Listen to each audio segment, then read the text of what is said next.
আসসালামু আলাইকুম। জায়গাটা দেখে বুঝতে পারছেন কতটা নিঝুম একটা জায়গা। গভীর রাত্রে ডাক দিলেও কেউ সাড়া দেওয়ার মতো নয়। আর ঠিক এই একটা বাড়িতেই ঘটেছে মর্মান্তিক একটা ঘটনা। ডাকাত দল অর্থাৎ 25 জন সদস্যের ডাকাত দল এসে এই বাড়িটাকে মানে একদম আমি দেখাচ্ছি, আমি আপনাদেরকে ধীরে ধীরে দেখুন। ঘরের ভিতরে প্রথমে প্রবেশ করলাম, টিন শেডের বিল্ডিং ছিল এটা। এর মধ্যে দেখুন পুরো ঘরটাকে তো এলোমেলো করে অগোছালো করে দিয়েছে, প্লাস যত জিনিস পেয়েছে তার থেকে খুঁজে খুঁজে সব নিয়ে গিয়েছে, টাকা পয়সা স্বর্ণ গয়না, আর মানুষদেরকে তো বেঁধে রেখে দিয়েছে। এরপর কিন্তু পাশাপাশি পরের বাড়িতেও ডাকাতিটা হয়েছে, কিন্তু ওই বাড়িতে যেতে পারিনি একটু দূর থাকার কারণে, কিছুটা দূর। তো ওইখানে মানুষের উপর হচ্ছে মানে টর্চার করা হয়েছে। তো মানুষ হসপিটালে আছে, এখনও আসে নাই, সেজন্য যাইতে পারিনি আর কি। তো দেখুন আলমারির দরজাটা পুরো ভেঙে ফেলেছে, দেখেই বুঝতে পারছেন। আলমারির দরজাটা ভেঙে পুরো ঘরের অবস্থা পুরো 12টা বাজিয়ে রেখেছে।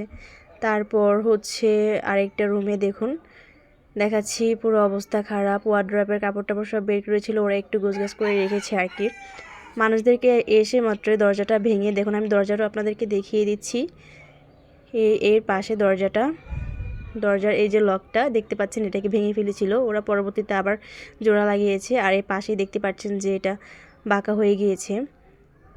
আর আসা মাত্রই 25 জন সদস্য মানে একদম ঘরের মধ্যে সবাইকে বেঁধে রেখে দিয়ে এই ঘরটাকে লণ্ডভণ্ড করে দিয়ে তারপর হচ্ছে ডাকাতি করেছে। আর এই মজিদপুরের তিতাস উপজেলার মধ্যে ক্রমাগত এই কয়েকদিন যাবৎ যে পরিমাণে ডাকাতের সংখ্যা বেড়ে গিয়েছে, তা মানুষ, এদিকের মানুষ সবাই একটু ভয়ে ভয়ে রয়েছে। এর জন্য প্রশাসনের কিন্তু একটা মানে খেয়াল করা উচিত বা একটা জোরদার নজর দেওয়া উচিত।